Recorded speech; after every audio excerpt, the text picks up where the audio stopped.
ஒரே தொழிலில் இருக்கக்கூடிய சூப்பரான 2 கம்பெனியை பற்றி பார்க்க போகிறோம். இவங்க பிஸ்னஸில் இந்த 2 கம்பெனி தான் பெரிய ஜெயிண்டாக இருக்காங்க. இந்த 2 கம்பெனி தான் இருக்குது அப்படின்ற மாதிரி கூட நம்ம வச்சுக்கலாம். நம்ம இந்தியா பங்குச்சந்தை எந்த அளவுக்கு வளருதோ அந்த அளவுக்கு இந்த 2 கம்பெனியோட வளர்ச்சி இருக்கும். ஃபியூச்சர்லேயும் இந்த கம்பெனியோட தொழில் வளர்ச்சி அப்படிங்கிறது ரொம்ப நல்லாவே இருக்குது. 2 கம்பெனி நம்ம கம்பேர் பண்ணி பார்த்துட்டு எந்த கம்பெனி அதிகமான வளர்ச்சியில் இருக்காங்க அப்படின்னு பார்க்க போகிறோம். 2 கம்பெனியும் பார்க்குறதுக்கு முன்னாடி How to avoid loss and earn constantly in the stock market இந்த புக்கில் இருந்து நம்ம கற்றுக்கிட்ட ஐடியாவை பார்த்துட்டு போயிடலாம்.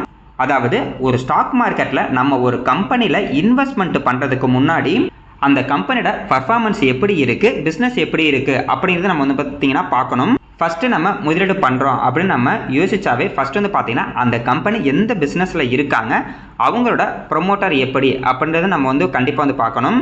எக்ஸாம்பிளுக்கு இப்போ நம்ம ஊரில் வந்து பார்த்தீங்கன்னா டாட்டா இருக்காங்க. டாட்டா அப்படிங்கிறவங்க வந்து பார்த்தீங்கன்னா நல்ல ஒரு ப்ரொமோட்டரு. அவங்கள நம்பி அந்த கம்பெனியில் நம்ம முதலீடு பண்ணலாம் அப்படின்ற மாதிரி நம்ம எல்லாத்துக்குமே தெரியும். அதே மாதிரி அந்த கம்பெனி என்ன பிஸ்னஸில் இருக்காங்க அப்படிங்கிறது நம்ம கண்டிப்பாக வந்து பார்க்கணும். ஏன் அப்படின்னா நம்ம முதலீடு பண்ணும்போது அட்லீஸ்ட் அந்த பிஸ்னஸ் அடுத்து ஒரு 20-30 வருஷத்துக்காவது நமக்கு வந்து இருக்கணும். எக்ஸாம்பிளுக்கு கொஞ்ச நாளைக்கு முன்னாடி வந்து பார்த்தீங்கன்னா நியூஸ் பேப்பர்லாம் இருந்துச்சு. இப்போ மேக்ஸிமம் நியூஸ் பேப்பர் யாருமே படிக்கிறதில்ல, இல்லை டிஜிட்டல் நம்ம வந்துட்டோம். அதே மாதிரி முன்னாடி வந்து பார்த்தீங்கன்னா சிடிலாம் விற்றுக்கிட்டு இருந்தாங்க. அதை வாங்கி தான் நம்ம வந்து படம் பார்த்துட்டு இருந்தோம். இப்போ அந்த சிடி கடை இல்லாமல் போயிடுச்சு. அதுக்கப்புறம் டெலிஃபோன் பூத்லாம் முன்னெல்லாம் இருந்துச்சு. இப்போ எல்லாத்துக்கிட்டையும் வந்து பார்த்தீங்கன்னா ஸ்மார்ட் ஃபோன் வந்துருச்சு. இந்த மாதிரி நம்ம ஒரு கம்பெனியில் போய் முதலீடு பண்ணும்போது அந்த பிஸ்னஸ் வந்து பார்த்தீங்கன்னா அடுத்த ஒரு 20-30 வருஷத்துக்கு இருக்குமா அப்படின்றது வந்து கண்டிப்பாக நம்ம வந்து செக் பண்ணணும். அதுக்கு அடுத்தது நம்ம என்ன பண்ணணும்னா ஃபண்டமெண்டலாக வந்து செக் பண்ணி பார்ப்பாங்க. நிறைய பேர் வந்து பார்த்தீங்கன்னா பி ரேஷியோ பார்ப்பாங்க, டெப்ட் ஈக்விட்டி ரேஷியோ, அதுக்கப்புறம் பார்த்தீங்கன்னா ROE, ROC, sales growth, profit growth எல்லாமே வந்து செக் பண்ணுவாங்க. நம்மளும் மற்ற எல்லா அனலைஸ் வந்து பண்ணிவிட்டு ROE அண்ட் ROCE இது ரெண்டுமே நம்ம வந்து பார்த்தீங்கன்னா செக் பண்ணணும். நிறைய பேர் என்ன பண்ணுவாங்கன்னா வெறும் பி ரேஷியோ மட்டும் பார்ப்பாங்க. நம்ம அதை பார்க்கக்கூடாது. எக்ஸ்ட்ரா வந்து பார்த்தீங்கன்னா ROE அண்ட் ROCE ரெண்டுமே வந்து நம்ம வந்து பார்க்கணும். ROE அப்படின்னு பார்த்தீங்கன்னா ரிட்டர்ன் ஈக்விட்டி. அதுக்கு என்ன அர்த்தம்னா ஒரு கம்பெனி நம்மளோட ஷேர் ஹோல்டர்ஸு அமௌண்ட்டை எப்படி இன்வெஸ்ட்மெண்ட் பண்ணி எவ்வளவு ரிட்டர்ன் எடுக்கிறாங்க அப்படிங்கிறது குறிக்கிறது தான் பார்த்தீங்கன்னா ROE. ROCEனா ரிட்டர்ன் கேபிட்டல் எம்ப்ளாய்டு. அதாவது ஒரு கம்பெனி கிட்ட இருக்கக்கூடிய ஓவரால் கேபிட்டலில் இருந்து, அதாவது அவங்களோட ஈக்விட்டியாக இருக்கட்டும், அதுக்கப்புறம் டெப்ட்டு, இது எல்லாத்துல இருந்து அவங்க எந்த அளவுக்கு ப்ராஃபிட் வந்து மேக் பண்ணுறாங்க அப்படிங்கிறது வந்து பார்த்தீங்கன்னா இந்த ROC அப்படின்னு வந்து குறிக்கும். மேக்ஸிமம் இது ரெண்டுமே வந்து பார்த்தீங்கன்னா யாருமே கண்டுக்கிறதில்ல. ஆனால் நம்ம கண்டிப்பாக வந்து செக் பண்ணி பார்க்கணும். ROE அண்ட் ROC இதெல்லாம் வந்து பார்த்தீங்கன்னா 20% மேலே இருந்துச்சு அப்படின்னா அந்த கம்பெனியோட பர்ஃபார்மன்ஸ் நல்லா இருக்குது அப்புறம் வந்து எடுத்துக்கலாம். அடுத்து வந்து பார்த்தீங்கன்னா டெப்ட் ஈக்விட்டி 1க்கு கீழே வந்து இருக்கணும். டெப்ட் ஈக்விட்டினா அந்த கம்பெனியோட கடன் வந்து எந்த அளவுக்கு இருக்குது அப்படின்னு வந்து பார்த்தீங்கன்னா டெப்ட் ஈக்விட்டி ரேஷியோ வந்து நம்மளால் தெரிஞ்சுக்க முடியும். பேங்க் அண்ட் ஃபைனான்ஸ் வந்து பார்த்தீங்கன்னா டெப்ட் ஈக்விட்டி எப்பயுமே வந்து அதிகமாக தான் இருக்கும். ஏன் அப்படின்னா அவங்க கடன் வாங்கி தான் கடன் கொடுக்குறாங்க. அதனால் டெப்ட் ஈக்விட்டி அதுக்கு மட்டும் நம்ம வந்து பார்க்கக்கூடாது. நார்மலாக வந்து பார்த்தீங்கன்னா 10-12 இருந்தால் கூட பரவாயில்ல. பேங்க் அண்ட் ஃபைனான்ஸுக்கு அதுக்கு மேலே இருந்தால் தான் கொஞ்சம் டேஞ்சர் அப்படின்ற மாதிரி எடுத்துக்கலாம். அடுத்து வந்து பார்த்தீங்கன்னா PEG ரேஷியோ வந்து 2க்கு கீழே இருக்கிற மாதிரி நம்ம வந்து செலக்ட் பண்ணிக்கணும் எப்பவும். PEG ரேஷியோ வந்து பார்த்தீங்கன்னா அந்த கம்பெனியோட ஃபியூச்சர் க்ரோத் வந்து பார்த்தீங்கன்னா ஐடென்டிஃபை பண்ணுறது தான் இந்த PEG ratio. So PEG ratio 2க்கு கீழே இருக்கிற மாதிரி நம்ம வந்து பார்த்துக்கணும். அதுக்கு அடுத்து வந்து பார்த்தீங்கன்னா பி ரேஷியோவில் என்ன தப்பு பண்ணுவாங்கன்னா கம்மியான பி ரேஷியோவில் இருந்தால் நம்ம வந்து வாங்கணும், அதிகமான பி ரேஷியோவில் இருந்தால் வந்து வாங்கக்கூடாது. மினிமம் பார்த்தீங்கன்னா 20-30 கீழே இருந்தால் தான் நான் வாங்குவேன், இது 50-60க்கு மேலே இருந்துச்சுன்னா நான் வாங்க மாட்டேன் அப்படின்ற மாதிரிலாம் யோசிப்பாங்க. அப்படி கிடையாது. நம்ம அப்படி வந்து பார்க்கக்கூடாது. ஒரு கம்பெனியோட பி ரேஷியோவை அதோட ஹிஸ்ட்ரி பி ரேஷியோ வச்சு தான் நம்ம வந்து கம்பேர் பண்ணணும். எக்ஸாம்பிளுக்கு ஒரு கம்பெனி மினிமம் 30 பியில் இருந்து அதிகபட்சம் 60 PE வரைக்கும் ட்ரேட் ஆகிட்டு இருக்கு அப்படிங்கிற ஹிஸ்ட்ரி நம்ம எடுத்து பார்த்தோம்னா மினிமம் அந்த கம்பெனியோட PE ரேஷியோ 40க்கு கீழே வரும்போது நமக்கு வந்து பார்த்தீங்கன்னா அது நல்ல ஒரு ஆப்பர்ச்சுனிட்டியாக இருக்கும். இங்கே நிறைய பேர் என்ன பண்ணுவாங்கன்னா அந்த கம்பெனியோட PE ரேஷியோ 40க்கு கீழே வரும்போது நிறைய பேர் வாங்குவாங்க. அதுவே அந்த கம்பெனி PE ரேஷியோ ஒரு 55-60 பக்கத்தில் போகுது அப்படின்னா வந்து பார்த்தீங்கன்னா நிறைய பேர் ப்ராஃபிட் புக் பண்ணிவிட்டு மறுபடியும் வந்து வெயிட் பண்ணுவாங்க. ஏன்னா நல்ல கம்பெனி தான். அதனால நம்ம PE ரேஷியோ வந்து பார்த்தீங்கன்னா 20 கீழே இருந்தால் தான் வந்து நல்ல கம்பெனி நல்ல வேல்யூஷனில் இருக்குது அப்போ நம்மலாம் கிடையாது. ஒரு கம்பெனியோட க்ரோத்து ரொம்ப அதிகமாக இருந்துச்சு அப்படின்னா அந்த கம்பெனியோட PE ரேஷியோ வந்து பார்த்தீங்கன்னா எப்பயுமே அதிகமான PE ரேஷியோவில் தான் இருக்கும். அதனால ஆவரேஜ் PE ரேஷியோக்கு கீழே வரும்போது நம்ம வந்து பார்த்தீங்கன்னா நல்ல ஒரு ஆப்ஷனாக வந்து பார்த்துக்கலாம். அதுக்கு அடுத்தது பர்சனலாக நான் யூஸ் பண்ணுற ஒரு ரேஷியோ என்னன்னா சூப்பரான ஒரு கம்பெனி நம்ம வந்து ஐடென்டிஃபை வந்து பண்ணிட்டோம். சூப்பரான க்ரோத்தில் இருக்காங்க, நல்ல கம்பெனி நல்ல ப்ரொமோட்டர் எல்லாம் ஐடென்டிஃபை பண்ணதுக்கப்புறம் அந்த ஸ்டாக்கோட ப்ரைஸ் வந்து பார்த்தீங்கன்னா அதோட ஹையில் இருந்து மினிமம் 20%-30% வந்து பார்த்தீங்கன்னா அந்த கம்பெனிக்கு எந்த ஒரு பிரச்சனையும் இருக்காது. இருந்தாலும் அந்த ஸ்டாக்கோட ப்ரைஸ் வந்து பார்த்தீங்கன்னா கீழே வரும். அதாவது மார்க்கெட்டே கீழே போகும்போது அந்த ஸ்டாக்கோட ப்ரைஸு கீழே வருது அப்படின்னா அதோட ஹையில் இருந்து மினிமம் 30% 40% கீழே வருது அப்படின்னா நான் அதை பர்சனலாக வந்து பார்த்தீங்கன்னா நல்ல ஒரு ஆப்ஷன்ட்டை வந்து பார்ப்பேன். ஏன்னா கம்பெனிக்கு எந்த ஒரு பிரச்சனையும் கிடையாது. இருந்தாலும் நிறைய பேர் ப்ராஃபிட் புக் பண்ணுறனால மார்க்கெட் கீழே போகிறனால கீழே வந்துச்சுன்னா அது ஒரு ஆப்ஷன்ட்டியாக நம்ம பார்க்கும்போது நம்ம கரெக்டாக நல்ல வாய்ப்பாக வந்து யூஸ் பண்ணிக்கிட்டோம் அப்படின்னா ஷார்ட் டர்ம்லேயே வந்து பார்த்தீங்கன்னா மினிமம் நம்ம மறுபடியும் ஒரு 30 to 40% ஈஸியாக நம்மளுக்கு வந்து பார்த்தீங்கன்னா ப்ராஃபிட் வந்து கிடச்சிரும். அதுக்கு அடுத்தது நம்ம வந்து பார்த்தீங்கன்னா sales growth and profit growth கண்டிப்பாக வந்து பார்க்கணும். சேல்ஸ் growth ப்ராஃபிட் growth அப்படின்னு பார்த்தீங்கன்னா அந்த கம்பெனியோட sales growth and profit growth minimum 20% மேலே இருந்துச்சுன்னா அந்த கம்பெனியோட growth நல்லா இருக்குது அப்படின்ற மாதிரி நம்ம வந்து அர்த்தம். அவ்வளோதாங்க. இதை மட்டும் நம்ம பார்த்துட்டு நம்ம முதலீடு பண்ணும்போது மேக்ஸிமம் நல்ல கம்பெனியில் தான் நம்ம வந்து பார்த்தீங்கன்னா முதலீடு வந்து பண்ணுவோம். இங்கே நிறைய பேர் 10 ரூபாய்க்கு தான் நான் வாங்க போகிறேன் 20 ரூபாய்க்கு தான் வாங்க போகிறேன் அப்படின்னு வெறும் அந்த ஸ்டாக்கோட ப்ரைஸை மட்டும் பார்த்து வாங்கணும் அப்படின்னா அது கரெக்டான ஒரு முதலீடு கிடையாது. சும்மா அப்படியே லாட்டரி டிக்கெட் வாங்குற மாதிரி அர்த்தம். இந்த பாயிண்ட்டை நம்ம வச்சு ஈஸியாக நம்மளால் வந்து பார்த்தீங்கன்னா ஒரு கம்பெனியை வந்து ஐடென்டிஃபை வந்து பண்ண முடியும். இன்றைக்கி நம்ம பார்க்கக்கூடிய 2 கம்பெனி வந்து பார்த்தீங்கன்னா ஒன்று CDSL இன்னொன்று பார்த்தீங்கன்னா NSDL. இது ரெண்டுமே வந்து பார்த்தீங்கன்னா ஒரே துறையில் தான் இருக்காங்க. ஃபின்டெக் கம்பெனிஸ் அப்படின்ற மாதிரி வச்சுக்கலாம். சிம்பிளாக சொல்கிறேன், இவங்களோட பிஸ்னஸ் என்னன்னா நம்ம ஒரு ஸ்டாக்கை வாங்கும் போது விற்கும் போது இல்லை வந்து பார்த்தீங்கன்னா மியூச்சுவல் ஃபண்டு இல்லை ஒரு செக்யூரிட்டிஸ் இல்லைனா ஒரு பாண்ட்ஸ் நம்ம வாங்கும் போது விற்கும் போது அது எல்லா டீட்டெயிலும் வந்து பார்த்தீங்கன்னா டிஜிட்டல் வைஸ் வந்து ஸ்டோர் பண்ணி வச்சுக்குவாங்க. இந்த 2 கம்பெனியுமே CDSL வந்து பார்த்தீங்கன்னா BSEயோடது, அதே மாதிரி NSDL வந்து பார்த்தீங்கன்னா NSEயோடது. ரெண்டுமே டெபாசிட்ரி சர்வீஸ் தான் வந்து பண்ணிக்கிட்டு இருக்காங்க. இவங்களோட பிஸ்னஸ் பொறுத்த வரைக்கும் இன்னும் போக போக வந்து பார்த்தீங்கன்னா இன்க்ரீஸ் ஆகிட்டே தான் இருக்கும்.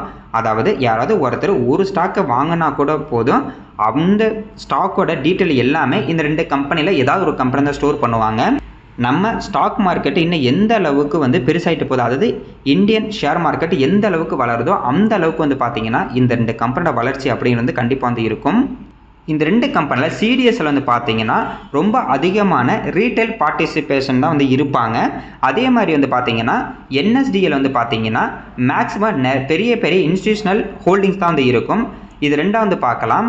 CDSLோட கிளைண்ட் அப்படின்னு யாரை பார்த்தீங்கன்னா நிறைய டீமண்ட் அக்கௌண்ட்டு புரோக்கர்ஸ் எல்லாமே வந்து பார்த்தீங்கன்னா, அதாவது சிம்பிளாக சொன்னால் டிஸ்கவுண்ட் புரோக்கர் எல்லாமே CDSL கீழே தான் வருவாங்க. எக்ஸாம்பிளுக்கு நீங்கள் வந்து ஜீரோ தான் யூஸ் பண்ணலாம், அப்ஸ்டாக்ஸு, க்ரோ, ஏஞ்சல் ஒன் இந்த மாதிரி நீங்கள் எது யூஸ் பண்ணாலும் சரி அவங்க எல்லாருமே இவங்களோட கிளைண்ட்டாக தான் இருப்பாங்க. சிம்பிளாக நீங்கள் ஒரு ஷேரை பை பண்ணிட்டு நீங்கள் செல் பண்ணும்போது வந்து பார்த்தீங்கன்னா அதோட OTP அப்படிங்கிறது CDSL வெப்சைட்டுக்கு தான் வந்து போகும். அப்படின்னா நீங்கள் யூஸ் பண்ணுற அந்த டிஸ்கவுண்ட் புரோக்கரோட டெபாசிட் வந்து பார்த்தீங்கன்னா CDSLோடது அப்படின்ற மாதிரி எடுத்துக்கலாம். அதே மாதிரி பெரிய பெரிய இந்த மியூச்சுவல் ஃபண்டாக வந்து பார்த்தீங்கன்னா NSDL தான் வந்து வச்சுருப்பாங்க. CDSL வந்து பார்த்தீங்கன்னா ரீட்டைல் பீப்புளுக்கானது. NSDL வந்து பார்த்தீங்கன்னா மேக்ஸிமம் இன்ஸ்டிடியூஷனல் வச்சிருக்கனால அவங்க வந்து பார்த்தீங்கன்னா பல்காக தான் அவங்க வந்து டிரான்சாக்ஷன் வந்து பண்ணிக்கிட்டு இருப்பாங்க. 2 கம்பெனியும் பார்த்தீங்கன்னா செபி தான் அந்த ரெகுலேட் வந்து பண்ணிகிட்டு இருக்காங்க. அதேமாதிரி 2 கம்பெனியோட ஃபங்க்ஷனாலிட்டி அப்படிங்கிறது வந்து 2 சேமாக தான் இருக்கும். இவங்களோட பிஸ்னஸ் அப்படிங்கிறது முன்ன சொன்ன மாதிரி இன்னும் பார்த்தீங்கன்னா ஃபியூச்சரில் வந்து அதிகமாகிட்டே தான் இருக்கும். இன்னும் நம்ம இந்தியன் ஷேர் மார்க்கெட் எந்த அளவுக்கு வளருதோ அந்த அளவுக்கு கண்டிப்பாக இந்த 2 கம்பெனியோட வளர்ச்சி இருக்கும். அதே மாதிரி இந்த 2 கம்பெனி எப்போ க்ளோஸ் ஆகுனா நம்ம ஷேர் மார்க்கெட்டே க்ளோஸ் ஆனால் தான் இந்த 2 கம்பெனி பார்த்தீங்கன்னா க்ளோஸ் வந்து ஆகும். அடுத்தது நம்ம 1 by 1 வந்து பார்க்கலாம். ஃபஸ்ட்டு வந்து CDSL வந்து பார்த்தலாம். Central depository services limited India. Market gap கிட்டத்தட்ட 29,463 கோடிக்கு மேலே வந்து இருக்குது. ஸ்டாக்கோட PE ரேஷியோ வந்து பார்த்தீங்கன்னா 62ல் இருக்குது. இன்ட்ரெஸ்ட் PE ரேஷியோ அப்படிங்கிறது 52ல் இருக்குது. இப்போ உடனே இதை பார்த்தோன்னே இன்னும் 62ல் இருக்குது, இதை போய் வாங்கணுமா, நான் 20 கீழே வந்தால் தான் வாங்குவேன் அப்படின்ற மாதிரிலாம் நீங்கள் வந்து யோசிக்கக்கூடாது. ஏன்னா இந்த கம்பெனியோட க்ரோத் வந்து பார்த்தீங்கன்னா ரொம்ப அதிகமாக இருக்கும். அதே மாதிரி மினிமம் இந்த ஸ்டாக்கோட PE ரேஷியோ வந்து பார்த்தீங்கன்னா வெறும் 40 இந்த மாதிரி தான் மினிமமே வந்து ட்ரேட் ஆகும். அதே நம்ம வந்து பார்த்தீங்கன்னா அடுத்த சில நம்ம வந்து பார்க்க போகிறோம். ROCE வந்து பாருங்கள் 42% மேலே இருக்குது. ROE 32% மேலே இருக்குது. ROIC 117% மேலே இருக்குது. OPM 53% மேலே இருக்குது. ஓவராலாக இந்த 4% ரொம்ப சூப்பரான ஒரு பர்சன்டேஜ்.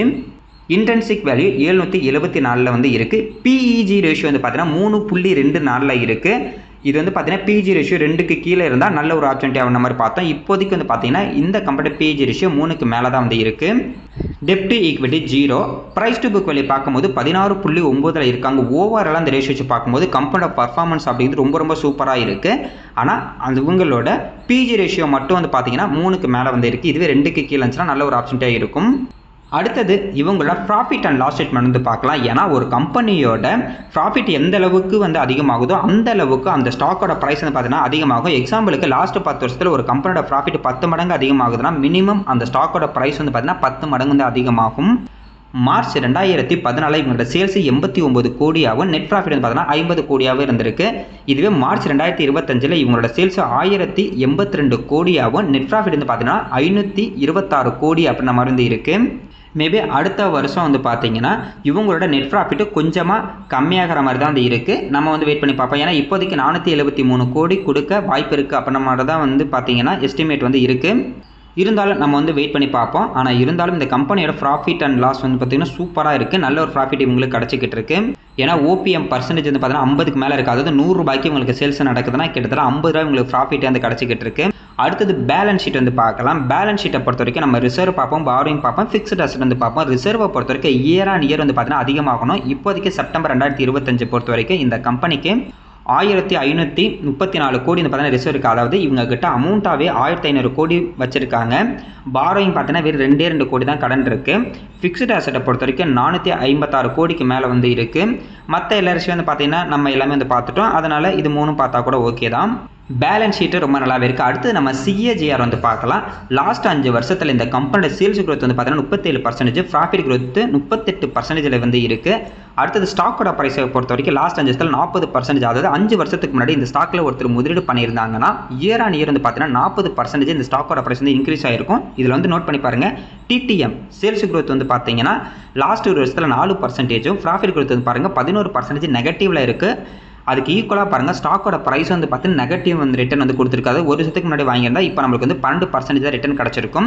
இதுதான் முன்ன வந்து சிம்பிளாக சொன்னேன். ஒரு கம்பெனியோட சேல்ஸ் அண்ட் ப்ராஃபிட் எந்த அளவுக்கு அதிகமாகுதோ அந்த அளவுக்கு ஸ்டாக்கோட ப்ரைஸ் வந்து பார்த்தீங்கன்னா ரிட்டர்ன் கொடுக்கும். மேபி ஒரு கம்பெனியோட சேல்ஸ் அண்ட் ப்ராஃபிட் வந்து கொஞ்சம் கம்மியாகுதுன்னா ஸ்டாக்கோட ப்ரைஸ் வந்து பார்த்தீங்கன்னா அதுக்கேற்ற மாதிரி கொஞ்சம் வந்து கம்மியாகும். ரிட்டர்ன் ஈக்விட்டி அப்படின்னு பார்த்தீங்கன்னா மினிமம் வந்து 30% இருக்குது. சூப்பரான ஒரு பர்சன்டேஜ். அடுத்தது இவங்களோட ஷேர் ஹோல்டிங் பேட்டர்ன் வந்து பார்க்கலாம். ப்ரொமோட்டர்கிட்ட 15% வந்து இருக்குது. எஃப்ஐட் வந்து பார்த்தீங்கன்னா 11.54% வந்து இருக்குது. டிஐட் வந்து பார்த்தீங்கன்னா 14.18% இருக்குது. ரீட்டைல் பீப்பிள்கிட்ட கிட்டத்தட்ட 59.28% ஷேர் ஹோல்டிங் பேட்டர்ன் இருக்குது. இது வந்து பார்த்தீங்கன்னா ரீட்டைல் பீப்புள் வந்து ரொம்ப அதிகமாகவே வந்துருக்காங்க. இந்த ஸ்டாக்கோட பர்ஃபார்மன்ஸ் பொறுத்த வரைக்கும் லிஸ்ட் ஆனதுலேருந்து இப்போ வரைக்கும் பார்த்தீங்கன்னா 978% வந்து அதிகமாக இருக்குது. கிட்டத்தட்ட 9 மடங்கு மேலே லாபம் கொடுத்துருக்காங்க. 2017 வந்து பார்த்தீங்கன்னா லிஸ்ட் ஆனாங்க. கிட்டத்தட்ட ஒரு 9 வருஷம் வந்து வச்சுக்கலாம். 9 வருஷத்தில் 10 மடங்கு வந்து பார்த்தீங்கன்னா லாபம் வந்து கொடுத்துருக்காங்க. போனஸ் அப்படிங்கிறது பார்த்தீங்கன்னா 2024 ஒரு தடவை கொடுத்தாங்க. 1:1 அப்படிங்கிற ஒரு போனஸ் வந்து கொடுத்தாங்க. ஒரு ஷேர் நம்மகிட்ட இருந்துச்சுன்னா அவங்க ஒரு ஷேர் அந்த போனஸாக வந்து கொடுத்துருப்பாங்க. கீழே இருக்கிற இந்த ஸ்க்ரீன்ஷாட் வந்து பார்த்தீங்கன்னா இந்த ஸ்டாக்கோட ஹிஸ்ட்ரி பிஇ ரேஷியோ தான். 2021 வந்து பார்த்தீங்கன்னா ஒரு தடவை கிட்டத்தட்ட 75 பிஇ ரேஷியோக்கு மேலே போயிருக்கு. அதுக்கப்புறம் கீழே வந்து பார்த்தீங்கன்னா கிட்டத்தட்ட 35 பிஇ ரேஷியோ வரைக்கும் வந்திருக்கு. முன்ன ஒரு பாயிண்ட் சொன்ன பார்த்தீங்களா? அப்படி பார்க்கும்போது இந்த ஸ்டாக்கோட பிஇ ரேஷியோ ஆவரேஜ் அப்படின்னு பார்த்தீங்கன்னா 52 இருக்குது. மேபி இந்த ஸ்டாக்கோட பிஇ ரேஷியோ 50க்கு கீழே வந்துச்சுன்னா அது நல்ல ஒரு ஆப்ஷன்ட்டே நம்ம வந்து பார்த்தீங்கன்னா பார்த்துக்கலாம். இப்போதைக்கு பிஇ ரேஷியோ பார்த்தீங்கன்னா 60க்கு மேலே இருக்குது. கண்டிப்பாக அது கீழே வருமா அப்படின்னு கேட்டால் இப்போ வந்து ஏதாவது ஒரு மார்க்கெட் வந்து பார்த்தீங்கன்னா கரெக்ஷன் ஆகுது இல்லைன்னா கிராஷ் ஆகுது அப்படின்னா வந்து பார்த்தீங்கன்னா இந்த மாதிரி கம்பெனியோட ஸ்டாக்கோட ப்ரைஸ் வந்து கீழே வரும். கரெக்டாக வந்து பார்த்தீங்கன்னா ஒரு 40 இந்த மாதிரி பீரியட்ஸில் வந்து மறுபடியும் பார்த்தீங்கன்னா ரிவர்ஸாக வந்து ஆரம்பிப்பாங்க. இந்த கம்பெனியில் எந்த ஒரு பிரச்சனை இல்லை அப்படின்னாலும் ஸ்டாக்கோட ப்ரைஸ் கீழே போகிறது அப்படின்னு பார்த்தீங்கன்னா நார்மலாக தான் இருக்கும்.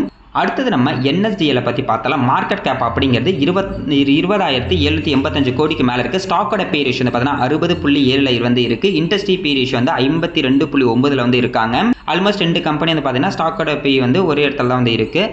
ஆர்ஓசி 23%, ஆர்ஓஐ 17%, ஆர்ஓஐசி 23%, ஓபி வந்து பார்த்தீங்கன்னா 26%. இந்த பர்சன்டேஜ் நல்ல பர்சன்டேஜ் தான். ஆனால் சிடிஎஸ்எல் கம்பேர் பண்ணும்போது என்எஸ்டிஎல் இந்த பர்சன்டேஜ் எல்லாமே பார்த்தீங்கன்னா கொஞ்சம் கம்மியாக இருக்குது. இன்டென்சிக் வேல்யூ 531 இருக்குது. பிஜி ரேஷியோ பாருங்கள் 3.64 இருக்குது. இதுவும் பார்த்தீங்கன்னா 3க்கு மேலே தான் வந்து இருக்குது. டெப்டி ஈக்விட்டி 0.01 இருக்காங்க. இவங்களுக்கு கடன் அப்படிங்கிறது ரொம்ப கம்மியாக இருக்குது. ப்ரைஸ் டு புக் வேல்யூ பார்க்கும்போது 9.59 இருக்குது. இந்த கம்பெனி வந்து பார்த்தீங்கன்னா நார்மலான வேல்யூஷன் தான் ட்ரேட் ஆகிட்டு இருக்குது. அடுத்தது நம்ம இவங்களோட ப்ராஃபிட் அண்ட் லாஸ் ஸ்டேட்மெண்ட் வந்து பார்க்கலாம். மார்ச் 2020 சேல்ஸ் 326 கோடி, நெட் ப்ராஃபிட் வந்து பார்த்தீங்கன்னா 125 கோடி இருக்குது. அதுக்கப்புறம் வந்து பார்த்தீங்கன்னா மார்க்கெட்டில் வந்து லிஸ்ட் ஆனாங்க. மார்ச் 2025 இவங்களோட சேல்ஸ் 1420 கோடியாகவும் நெட் ப்ராஃபிட் வந்து பார்க்கும்போது கிட்டத்தட்ட 343 கோடி வந்து இருக்கு. இவங்களோட ஓபிஎம் பர்சன்டேஜ் அப்படிங்கிறது 26% தான் இருக்கு. ஆனால் சிடிஎஸ்எல் பார்த்தீங்கன்னா ஓபிஎம் பர்சன்டேஜ் 53 இருந்துச்சு. சிம்பிளாக சொன்னால் இதே சிடிஎஸ்எலுக்கு வந்து 1400 கோடி சேல்ஸ் நடக்குது அப்படின்னா அதில் வந்து பார்த்தீங்கன்னா கிட்டத்தட்ட 700 கோடிக்கு மேலே அவங்களுக்கு ப்ராஃபிட் வந்து கிடச்சிருக்கும். இவங்களுக்கு வந்து பார்த்தீங்கன்னா டேக்ஸ் அது இதெல்லாம் போக 343 கோடி வந்து ப்ராஃபிட் வந்து கிடச்சிருக்கு.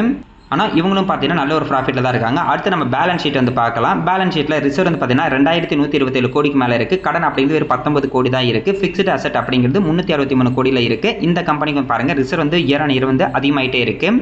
பேலன்ஸ் ஷீட் நல்லா தான் இருக்குது. அடுத்து வந்து பார்த்தீங்கன்னா sales growth and profit growth வந்து பார்க்கலாம். சேல்ஸ் growth பொறுத்த வரைக்கும் லாஸ்ட் 5 வருஷத்தில் 34% இருக்குது. ப்ராஃபிட் growth வந்து பார்த்தீங்கன்னா 21% வந்து இருக்குது. ஸ்டாக்கோட ப்ரைஸ் இன்னும் ஒரு வருஷம் கூட ஆகல. ஏன்னா இப்போ தான் வந்து பார்த்தீங்கன்னா லிஸ்ட் ஆனாங்க. ரிட்டர்ன் ஆன் ஈக்விட்டி வந்து பார்த்தீங்கன்னா மினிமம் வந்து 18% மேலே வந்து இருக்குது. இது ரெண்டுமே நல்ல ஒரு பர்சன்டேஜ் தான். இருந்தாலும் சீரியஸில் கம்பேர் பண்ணும்போது இது வந்து பார்த்தீங்கன்னா கொஞ்சம் லோவானதான். அடுத்தது ஷேர் ஹோல்டிங் பேட்டர்னை பொறுத்த வரைக்கும் எஃப்ஐட்ட 15.89% ஷேர் ஹோல்டிங் இருக்குது. டிஐட் வந்து பார்த்தீங்கன்னா 39.23% வந்து இருக்குது. ரீட்டைல் பீப்பிள்கிட்ட 44.86% வந்து இருக்குது. இதில் வந்து ப்ரொமோட்டர் வந்து பார்த்தீங்கன்னா இந்த ரீட்டைல் பீப்பிள் இந்த ஷேர் ஹோல்டிங் பேட்டர்னில் இருக்குது. கிட்டத்தட்ட என்எஸ்சி வந்து பார்த்தீங்கன்னா 15% ஷேர் ஹோல்டிங் வந்து ஓன் பண்ணிட்டு இருக்காங்க. அது வந்து பார்த்தீங்கன்னா ரீட்டைல் போர்ஷனுக்குள்ள தான் வந்து இருக்கு.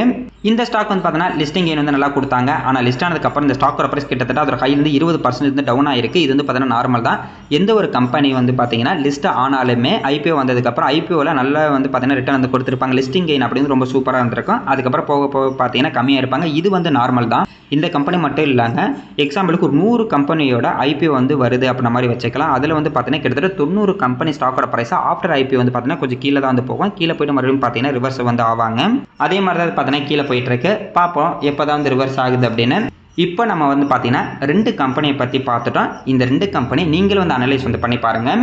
உங்களுக்கு ஒரு நம்பிக்கை இருக்குது, ஓகே இந்த 2 கம்பெனியும் வந்து பார்த்தீங்கன்னா அடுத்த ஒரு 20-30 வருஷத்துக்கு வந்து ஃபங்க்ஷன் ஆகிட்டு தான் இருக்க போகுது அப்படின்னு உங்களுக்கு நம்பிக்கை இருக்க கம்பெனியில் நீங்கள் முதலீடு பண்ணுறதுனா பண்ணலாம். அது வந்து பார்த்தீங்கன்னா உங்களோட விருப்பம்தான். இந்த மாதிரி நிறைய சூப்பரான கம்பெனிலாம் இருக்குது. நம்ம அடுத்தடுத்த வீடியோவில் வந்து பார்த்தீங்கன்னா பார்க்கலாம்.